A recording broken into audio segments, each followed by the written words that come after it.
इस कार्यक्रम के पुण्यार्जक हैं श्री जीवन जैन अहिंसा, हर्ष जैन अहिंसा, माधुरी जैन अहिंसा, अंकिता जैन शौर्य जैन, तन्वी जैन सिमरन जैन, प्रियंका जैन बेटी, नम्रता जैन बेटी। प्रभु जब गर्भ में आते हैं और देव रत्न बरसाते हैं। प्रभु जब गर्भ में आते हैं देव रत्न बरसाते हैं। प्रभु जब गर्भ में आते हैं और देव रत्न बरसाते हैं। प्रभु जब गर्भ में आते हैं देव रत्न बरसाते हैं। भव्य जीव हर्षाते हैं, भव्य जीव हर्षाते हैं। भव्य जीव हर्षाते हैं, भव्य जीव हर्षाते हैं। धर्म यहाँ दिखलाते हैं और जीना हमें सिखाते हैं। धर्म यहाँ बतलाते हैं, जीना हमें सिखाते हैं। धर्म यहाँ दिखलाते हैं और जीना हमें सिखाते हैं। धर्म यहाँ दिखलाते हैं, जीना हमें सिखाते हैं। ऐसे तीर्थंकर हो, ऐसे तीर्थंकर को शीश झुकाएं रे। जीवन है पानी की बूंद कब मिट जाए रे। हो जीवन है पानी की बूंद कब मिट जाए रे। होंगी अनहोंगी हो, होंगी अनहोंगी कब क्या घट जाए रे। जीवन है पानी की बूंद कब मिट जाए रे। हो जीवन है पानी की बूंद कब मिट जाए रे। प्रभु जब गर्भ में आते हैं देव रत्न बरसाते हैं। प्रभु जब गर्भ में आते हैं देव रत्न बरसाते हैं। भव्य जीव हर्षाते हैं, भव्य जीव हर्षाते हैं। भव्य जीव हर्षाते हैं, भव्य जीव हर्षाते हैं। भव्य जीव हर्षाते हैं, भव्य जीव हर्षाते हैं। भव्य जीव हर्षाते हैं, भव्य जीव हर्षाते हैं। जब कभी दुनिया में भव्य जीवों की संख्या ज्यादा हो जाती है, भव्य जीव एक जगह बहुत सारे एकत्र हो जाते हैं, मोक्षगामी जीव एक जगह एकत्र हो जाते हैं, तब कभी इस धरती पर कोई तीर्थंकर अवतरित होने के लिए आते हैं। हमेशा नहीं आते हैं। जब जब पाप की प्रवृत्ति हुआ करती है तब तीर्थंकर जमीन पर नहीं आते। उनका जन्म ही नहीं होता है। जब भी जन्म होता है तब चारों तरफ पुण्यात्मा जीव छाए हुए होते हैं। तीसरा काल चल रहा था। तीसरे काल में हमें मालूम हो सभी जीव युगलिया पैदा होते थे। अभी कर्म भूमि चल रही है। कर्म भूमि में दो बच्चे एक साथ कहाँ होते हैं? कभी कभी हो जाते हैं, लेकिन भोग भूमि में युगलिया ही जन्म लेते हैं। यहाँ दो भाई जन्म ले सकते हैं, दो भाई बहन जन्म ले सकते हैं, दो बहनें जन्म ले सकती हैं, भाई बहन दोनों हो सकते हैं, लेकिन वहां पति और पत्नी जन्म लेते हैं। उन्हें पत्नी ढूंढने की जरूरत नहीं है, उन्हें कुंडली मिलाने की जरूरत नहीं है, पहले से ही मिली मिलाई आती है।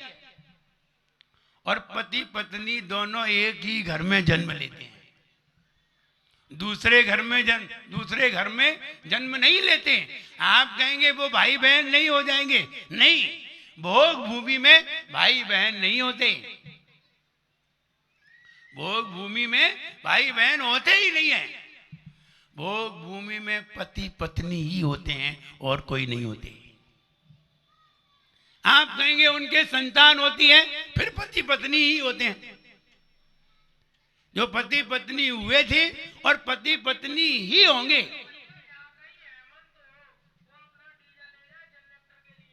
पति पत्नी ही होंगे, भाई बहन होते ही नहीं है। जब भी होते हैं पति पत्नी ही होते हैं। लेकिन अचानक ये क्रम बदला, और तब बदला जब भगवान आदिनाथ भगवान गर्भ में आए। अचानक एक दृश्य सामने आया। सभी जगह जन्म हुआ करते थे, जन्म होते हैं और हुआ करते थे, लेकिन जब किसी के घर में अचानक रत्नों की वर्षा होने लगी, अचानक रत्न बरसने लगे। विचार करिए, अभी मिर्जापुर है अथवा आगरा है, दिल्ली है, बहुत सारे मकान हैं, लेकिन किसी एक मकान में कहीं रत्न बरसने लगे तो आसपास के लोग आश्चर्यचकित होंगे कि इस मकान में रत्न क्यों बरस रहे हैं, क्या कारण है, कौन सी परेशानी आ रही है, या कौन सा पुण्य उदय आया है इस जीव का जिस कारण इसके घर में रत्नों की वर्षा हो रही है। कोई कारण तो होगा, अभी तक तो नहीं बरस रहे थे। पहले हमने देखा, पहले भी देख रहे थे, महीनों पहले, दिनों पहले रत्नों की वर्षा नहीं हो रही थी, लेकिन अचानक घर में रत्नों की वर्षा क्यों होने लगी। अभी ऐसा कोई प्रसंग भी नहीं है। प्रसंग ये हो कि तीर्थंकर का जन्म हो गया है, ऐसा भी नहीं है, और ऐसा भी नहीं है कि तीर्थंकर गर्भ में आ गए, ये भी नहीं है, और ये भी नहीं है तीर्थंकर गर्भ में भी नहीं आए हैं, तीर्थंकर का जन्म भी नहीं हुआ है, तीर्थंकर के कोई मुनिराज के हार भी नहीं हुए हैं। हमारे घर में अचानक रत्नों की वर्षा कैसे होने लगी। कहाँ है माता पिता, कहाँ है? आपके घर में रत्नों की वर्षा हो रही है कि नहीं? अभी घर पे जाके देखना, शाम को ही होगी, शाम को होगी, रत्नों की वर्षा होगी। 14 करोड़ रत्न एक दिन में बरसेंगे। कहा? अगर नहीं बरसे हो तो सब लोगों को बताना, ये इंद्रदेव सौधर्मेंद्र कहाँ है। सारे इंद्र लोगों को वहां जाना चाहिए, कुबेर को आज्ञा दीजिए, कुबेर वहां रत्न बरसाएगा, उसकी ड्यूटी है, उसकी ड्यूटी है। और आप अपने घर पे जाके देखना, अभी यहां नहीं, घर पे जाके देखना, घर पे रत्न बरस रहे होंगे, और घर पे ही रत्न बरसेंगे और कहीं नहीं बरसेंगे। 14 करोड़ रत्न बरसेंगे, एक दो नहीं बरसेंगे। बोले कहां से आएंगे इतने? ये कुबेर की टेंशन है। ये सौधर्मेंद्र, जहां सौधर्मेंद्र ने आदेश दे दिया, कुबेर की टेंशन है, वो लाए कहीं से लाए, जहां मिले वहां से लाए, चाहे चाइना से लाए, चाहे स्विट्जरलैंड से लाए, कहीं से भी लाए, वो लाएगा, उसकी जिम्मेदारी है। इसमें सौधर्मेंद्र का कोई रोल नहीं है, उसने तो आदेश दे दिया, जाओ वहां रत्नों की वर्षा करो। और वहां रत्नों की वर्षा प्रारंभ हुई, सारे गांव वाले इकट्ठे हो गए, सारे नगर वाले एकत्र हो गए, चर्चा होने लगी कि रत्नों की वर्षा क्यों हो रही है, कोई कारण तो बताइए। तब कहीं जाकर के देवों ने आकर के बताया कि रत्नों की वर्षा इसलिए हो रही है कि इनके घर में मां मरु देवी की कोख में तीर्थंकर आने वाले हैं। तीर्थंकर, हाँ तीर्थंकर कब आएंगे? 6 महीने बाद, 6 महीने बाद आएंगे। अभी से रत्नों की वर्षा क्यों की जा रही है? अभी से रत्नों की वर्षा क्यों की जा रही है? आपको मालूम हो, अगर प्रधानमंत्री किसी नगर में आता है, 1 महीना पहले ही क्लीननेस चालू हो जाती है, 1 महीना पहले ही मार्चिंग चालू हो जाती है, चारों तरफ देख रेख चालू हो जाती है, निरीक्षण चालू हो जाता है, अच्छे अच्छे लोग आने लगते हैं और चेकिंग करने लगते हैं, कहां से कौन सी रास्ता से जाएंगे, कौन सी रास्ता से आएंगे, सब चेक होने लगता है। विचार करिए, ये तो प्रधानमंत्री है, अबे तो 3 लोक के मंत्री हैं, इनके आने पर 1 महीने पहले चर्चा होने लगती है और उनके आने पर 6 महीने चर्चा होने लगती है, 6 महीने पहले ही। और ये रत्नों की वर्षा प्रारंभ हुई, नगर में शोर होने लगा, नगर से दूसरे नगर में शोर गया और शोर फैलते फैलते पूरे भारत देश में ही हो गया कि वहां रत्नों की वर्षा हो रही है। विचार करो, एक दिन में 14 करोड़ रत्न बरसे तो कहां कहां चर्चा नहीं हो जाए। मुझे लगता है अमेरिका तक में हो जाए कि रत्न बरस रहे हैं। अभी 14 करोड़ क्या, 14 रत्न बरस जाए तो हो जाए। वहां तो 14 करोड़ रत्न बरसने वाले और बरसते रहेंगे। ऐसा नहीं है एक भी दिन चूक जाए, इतने सारे रत्न बरसेंगे।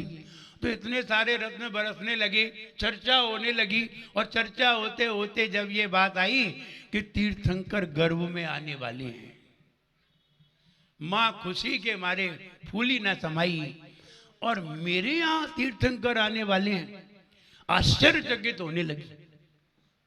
और इतनी आश्चर्यचकित हो गई कि मेरे यहां तीर्थंकर हमने तो कभी सोचा भी नहीं था। अभी तीसरा काल चल रहा था, जैसे ही पता चला कि आदिनाथ भगवान गर्भ में आने वाले हैं स्वर्ग से। कौन से स्वर्ग से मालूम है? कौन से स्वर्ग से? पहले स्वर्ग से, दूसरे स्वर्ग से, तीसरे स्वर्ग से। कहां से? सबसे ऊंचे स्वर्ग से बात करो। ऊंचे व्यक्ति सबसे ऊंचाई से आते हैं, ऊंचे व्यक्ति सबसे ऊंचाई से आते हैं। अगर नरक में भी पड़े होंगे तो सबसे ऊंचे वाले नरक में से आएंगे, और स्वर्ग में भी होंगे तो सबसे ऊंचे वाले स्वर्ग से आएंगे। ऊंचे व्यक्ति हैं और ऊंचे व्यक्ति ऊंचाई से ही आते हैं। प्रधानमंत्री आ रहा हो कार से नहीं आएगा, ऊंचाई से आएगा, ऊंचा व्यक्ति है। और वैसे मंत्री आ रहे हो, मुख्यमंत्री तो हो सकता है, अथवा और दूसरे कैबिनेट मंत्री आ रहे हो तो कार से आ जाए, लेकिन प्रधानमंत्री मुख्यमंत्री आएंगे तो ऊंचाई से आएंगे, ऊंचे व्यक्ति हैं। तो तीर्थंकर जो सर्वार्थ सिद्धि से नीचे उतर करके आए और मां के गर्भ में आए, उसी भव से मोक्षगामी जीव। अगर कोई बालक जन्म ले और पता चल जाए ये बालक इसी भव से मोक्ष को जाएगा, मुझे लगता है हर व्यक्ति उसे देखने आ जाए। पता चल जाए कि ये बालक मोक्षगामी है और इसी भव से मोक्ष जाएगा, तो लोग कितने सारे उसे देखने आए। मुझे लगता है 1000 रुपए टिकट रख दिया जाए तो भी लाइन लगी, तो भी रिजर्व हो, रिजर्वेशन चले। क्योंकि मोक्षगामी जीव और मोक्षगामी जीव को देखने से ही मोक्ष का टिकट फिक्स हो जाता है।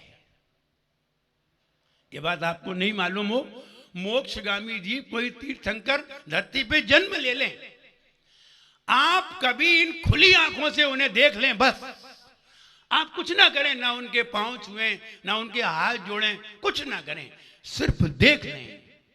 आप जानिए, अगर आपने इन खुली आंखों से उन्हें निकलते हुए, चलते हुए, खेलते हुए, कुछ भी करते हुए देख लिया, आप नियम से मोक्ष जाएंगे।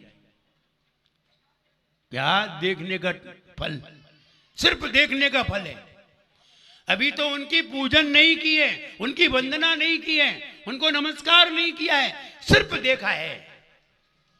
देखने का फल ये है कि अगर वो सड़क से निकल रहे हों और आप कहीं उन्हें ऐसे देख लें, केवल देख लें, हाथ भी नहीं जोड़े, अरे तुम पत्थर भी उन्हें मार दो तो भी तुम्हें मोक्ष जाना पड़ेगा। और ये क्या कह रहे हो? जो हम कह रहे हैं वो सुनो। कमठ ने भगवान पार्श्वनाथ के ऊपर कितने पत्थर बरसाए? कितने? गिनती नहीं है। कितना उपसर्ग किया? बताइए वो कमठ कहां जाएगा? पार्श्वनाथ भगवान कहां गए? मोक्ष गए। कमठ को भी मोक्ष जाना पड़ेगा। तुमने पत्थर क्यों बरसाए? हाँ, पत्थर की सजा पूरी हो जाएगी फिर जाओगे। लेकिन ये तो बात बिल्कुल सही है, अगर तुमने आंखों से देख लिया तो हो सकता है तुम्हें मोक्ष जाने में थोड़ी देर लगे। अगर तुमने पत्थर मार दिए तो हो सकता है तुम्हें बहुत देर लगे, और तुमने हाथ जोड़ लिए तो हो सकता है तुम्हें कम देर लगे, और उनके पीछे लग गए तो हो सकता है बहुत ही कम देर लगे और आप जल्दी ही मोक्ष चले जाएं। तीर्थंकर का ये असर है। आंखों से देख लें तो भी मोक्ष जाओगे, पत्थर मारो तो भी मोक्ष जाओगे, उन्हें अपशब्द कह दो तो भी मोक्ष जाओगे, उनकी प्रशंसा करो तो भी मोक्ष जाओगे, उनकी पूजा करो तो भी मोक्ष जाओगे, और उनके पीछे लगो तो हो सकता है उसी भव से मोक्ष चले जाओ। ये तीर्थंकर का प्रभाव है। और ऐसे आदिनाथ तीर्थंकर मिड़ाकुर ग्राम में जन्म लेने वाले, गर्भ में आने वाले हैं। आज वो गर्भ में आएंगे, आज वो गर्भोत्सव मनाया जाएगा, और गर्भोत्सव मनाते समय सारे इंद्र लोग एकत्र हो जाएंगे, क्योंकि इंद्रों को भी उस समय आना पड़ता है। इंद्र भी घबरा जाता है जब तीर्थंकर भगवान का अवतरण होता है। आप कहेंगे इंद्र क्यों घबराता है, सौधर्म इंद्र क्यों घबरा जाता है? वो इसलिए घबरा जाता है कि उनसे भी ज्यादा शक्तिशाली कोई व्यक्ति आ रहा है। किनसे? इंद्र से। सौधर्म इंद्र बहुत ताकत रखता है, लेकिन सौधर्म इंद्र भी उस समय हार जाता है जिस समय तीर्थंकर भगवान का आगमन होता है। बोले अब हमसे भी ज्यादा कोई ताकतवर आ गया है, और हमसे भी ज्यादा कोई ताकतवर आ गया है, तो हमें उसका सम्मान तो करना ही पड़ेगा, हमें उसकी आओ भगत करनी ही पड़ेगी, हमें उसका आदर करना ही पड़ेगा, क्योंकि हमसे ज्यादा भी ताकतवर है। आपको मालूम हो, दुनिया में सबसे ज्यादा अगर कोई ताकतवर प्राणी है तो वो मानव है। दुनिया में सबसे ज्यादा ताकतवर कोई प्राणी है तो वो मानव है, और दुनिया में सबसे कमजोर प्राणी है तो वो मानव है। कमजोर कैसे है? कमजोर ऐसे है, अगर वो जन्म ले ले तो 6 महीने तक तो उठे नहीं। अगर वो जन्म ले ले तो 6 महीने तक ऐसा ही पड़ा रहे, उठ सक ना पाए। गाय का बछड़ा तो जन्म ले 2 दिन में खड़ा हो जाए,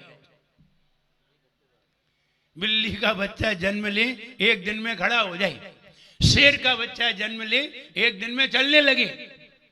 मानव का बच्चा जन्म ले 6 महीने तक तो उठे ही नहीं। 6 महीने तक उठाने के लिए ही चिल्लाता रहे, हमें उठाओ, नहीं उठाओ तो चिल्लाए। और 1 साल में तो खड़ा हो पाता है। सबसे कमजोर कौन है? मानव।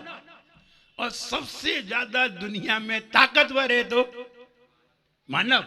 तीर्थंकर अभी जन्म लिया, जन्म लेंगे, और जन्म लेते ही उसी दिन सुमेरु पर्वत पर ले जाया जाएगा, और यूं बैठ जाएंगे पालती लगा के, डालो कितना जल डालना है। कितनी ताकत! उनकी ताकत के सामने सारी दुनिया की ताकत कमजोर पड़ जाएगी। इतनी ताकत। और कमजोर है तो कौन है? मानव। सबसे कमजोर होगा तो मानव निकलेगा, इससे कमजोर कोई है ही नहीं। तो सबसे कमजोर है तो मानव, सबसे ज्यादा ताकतवर है तो मानव। जब दुनिया में धर्म लुप्त होने लगता है, धर्म समाप्त होने लगता है, तब कभी जाकर के कोई तीर्थंकर इस धरती पर अवतरण लेते हैं। और तीर्थंकर धरती पर जन्म क्यों लेते हैं? ये प्रकृति का नियम है। जब भी धर्म समाप्त होगा तब कोई ऐसा धर्मात्मा धरती पर जन्म लेगा जो धर्म को फिर आगे बढ़ा देगा। जैसे आप ये मत समझिए आचार्य शांति सागर महाराज जी की समाधि हो गई तो क्या इस धरती पर मुनि नहीं है? हैं।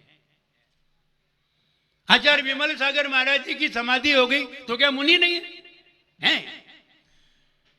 ऐसे ही अगर धर्म कहीं समाप्त होता है तो तीर्थंकर इस धरती पर धर्म को चलाने के लिए अपना जन्म लिया करते हैं। तीर्थंकर कौन बना करते हैं? तो हम ये कहें,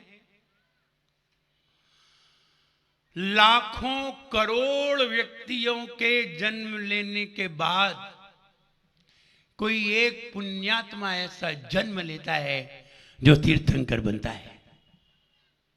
ऐसे विचार करिए, लाखों जमीन से खदानें खोदने के बाद, लाखों पत्थर करोड़ों पत्थर निकालने के बाद कोई एक पत्थर ऐसा निकलता है जो डायमंड होता है। पत्थर तो बहुत होते हैं, पत्थर कहां कहां नहीं निकलते हैं, सब जगह निकलते हैं। डायमंड कहां निकलते हैं? बड़े बड़े पत्थर निकलते हैं, बड़ी बड़ी प्रतिमाएं बनती हैं, बड़े बड़े खदान से पत्थर खोदे जाते हैं, निकाले जाते हैं क्रेन के द्वारा। डायमंड तो हाथ से ही उठा लिया जाए, लेकिन डायमंड कहीं नहीं निकलते। ऐसे ही समझिए कि जैसे पूरी दुनिया में पत्थर निकालने के बाद एक आध जगह डायमंड निकलते हैं, निकले कोई जरूरी नहीं है, ऐसे ही लाखों करोड़ मनुष्य जन्म लेने के बाद कोई एक तीर्थंकर का जन्म होता है। ऐसे ही नहीं हो जाता, एक तीर्थंकर का जन्म होता है। और कुल 24 तीर्थंकर भरत क्षेत्र में होते हैं, 24 तीर्थंकर ऐरावत क्षेत्र में होते हैं, और 160 तीर्थंकर अधिकतम विदेश क्षेत्र में पाए जाते हैं, वरना 20 तो हमेशा ही होते हैं। अब विचार करिए, दुनिया में जीव कितने हैं, कितने मानव हैं दुनिया में? दुनिया में 29 अंक प्रमाण मानव हैं। 29 अंक प्रमाण मानव हैं, तो इतने मानवों के बीच में कितने तीर्थंकर हैं? अधिकतम 170, और 29 अंक तो बहुत होते हैं, बहुत होते हैं। इसलिए 170 तीर्थंकर अगर होंगे तो एक साथ होंगे, वरना 20 तीर्थंकर ही हैं, ज्यादा नहीं है। इसलिए लाखों करोड़ मनुष्य धरती पर जन्म लेते हैं, तब कोई एक तीर्थंकर जन्म लेता है। जैसे जैसे 20 लाख मानव धरती पर जन्म लेते हैं,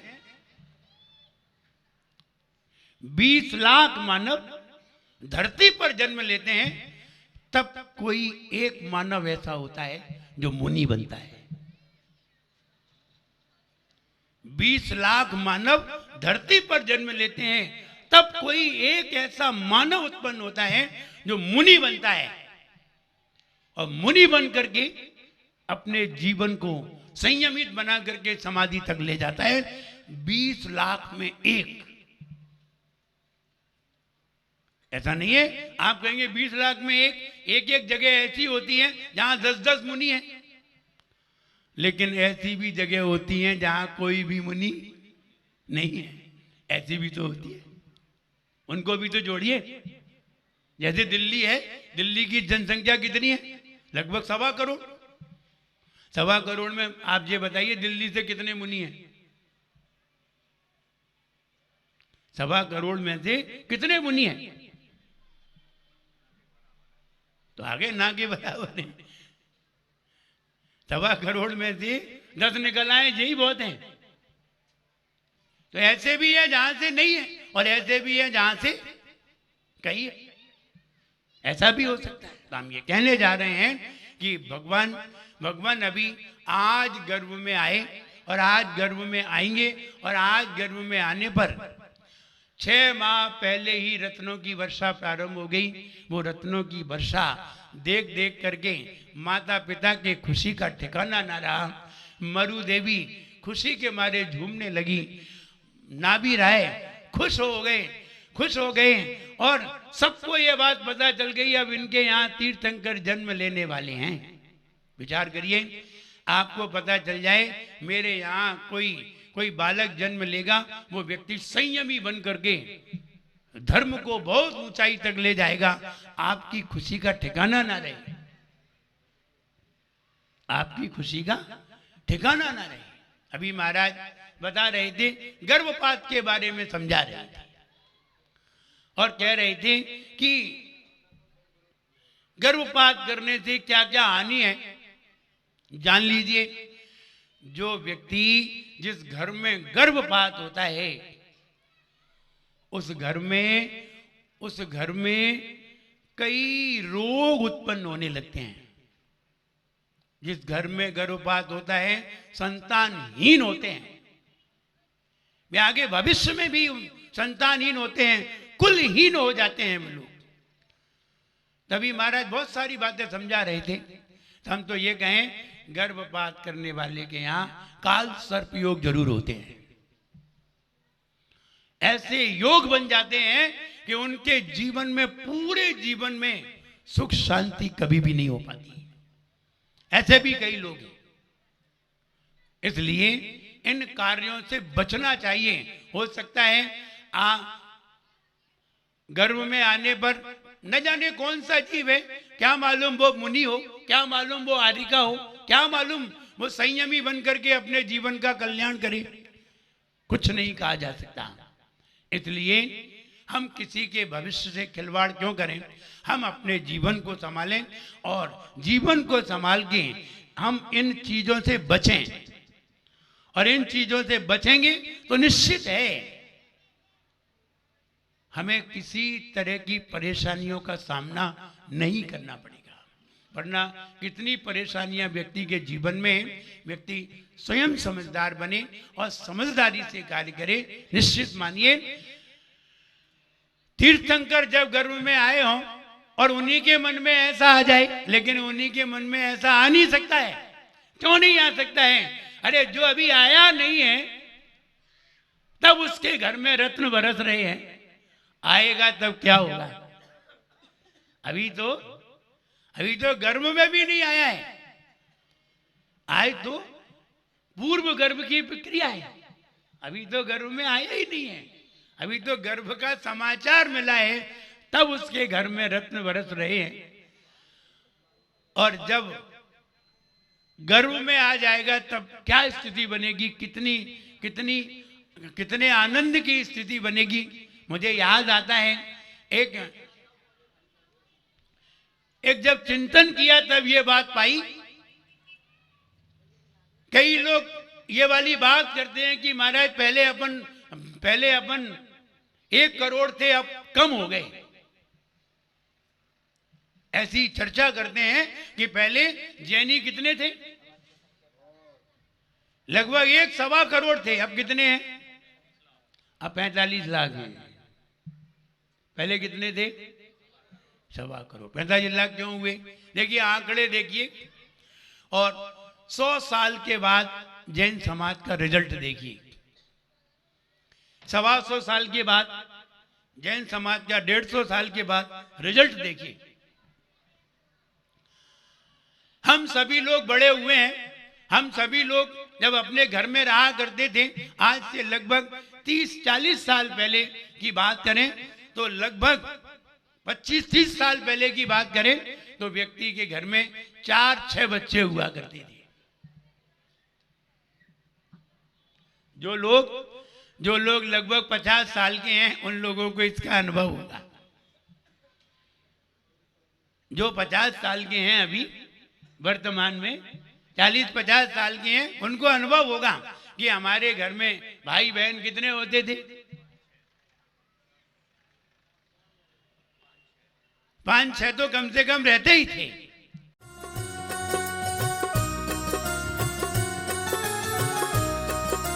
इस कार्यक्रम के पुण्यार्जक थे श्री जीवन जैन अहिंसा, हर्ष जैन अहिंसा, माधुरी जैन अहिंसा, अंकिता जैन शौर्य जैन, तन्वी जैन सिमरन जैन, प्रियंका जैन बेटी, नम्रता जैन बेटी।